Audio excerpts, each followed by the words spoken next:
তো এখন ছাদে চলে এসেছি আর সবাই রেডি হয়ে বসে আছে বাইরে বেরাবে বলে। তো আজকে ছাড়ি দেখি কজন ওড়ে। সব এইদিক ওইদিক পালিয়েছে খা দেওয়ার পর।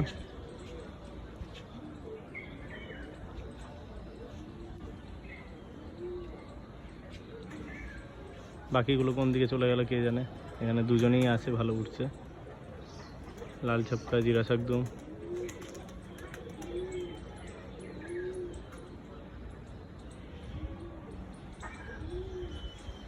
বাকিগুলো কোন দিকে পালিয়েছে কে জানে, দেখা যাক। এই আসছে একটা দুটো, বাবা এরা তো ভালো ওড়ার পায়রা আছে দেখছি, হাইটও ধরে নিয়েছে। এই দেখতেই পাচ্ছেন ওড়ে না এখন ওড়া লাগিয়েছে। আমি ঘা মারতে খালি ভয় পাচ্তাম, ওই পাশের বাড়ি গিয়ে বসে গেলে গন্ডগোল হয়ে যাবে আগের পায়রার মতন। কিন্তু এবার আমি আর কালো ঝান্ডা দিয়ে ঘা মারিনি, নর্মালি ওড়াচ্ছি। আর এদের ওড়া খুব ভালো। জিরা শাকদম তো হাইট নিয়ে নিচ্ছে এই অবস্থায় একাই।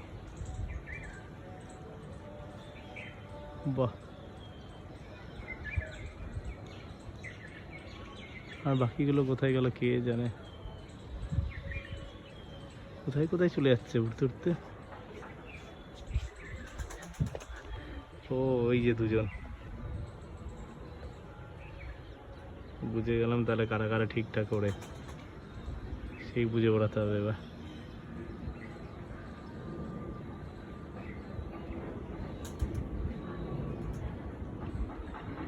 দেখুন বন্ধুরা, ফাইনালি উঠলো আমার পায়রা। যেগুলো উঠলো না সেগুলোকে এবার পরের দিন আগে ছাড়তে হবে, ছেড়ে আগে ঘা মেরে ওড়াতে হবে, না হলে এদের ওরাই দেখতে হবে প্রত্যেক দিন, বাকিদের আর ওরা দেখতে হবে না।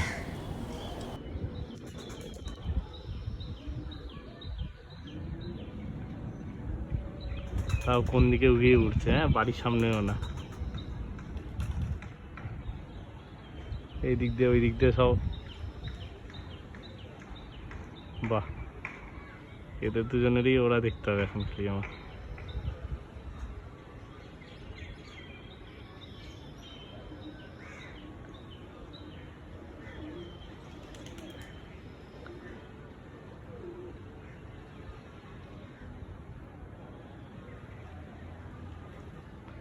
লাল সাপকাটা আবার ওইদিকে চলে গেছে উঠতে উঠতে,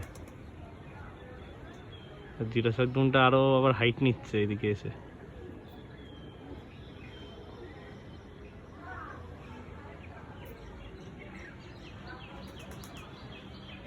আর এটা দোয়াশ একদম কোথায় গেল কে জানে, এই যে আসছে,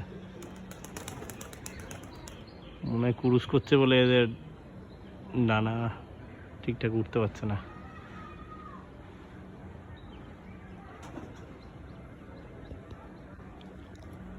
আর এটা লাল সাপকা কোন দিকে বেরিয়ে গেল দেখতে পাচ্ছি না, ওই যে আসছে। বাহ, কোথায় চলে গেছিল, এলাকার বাইরে কি উঠছে।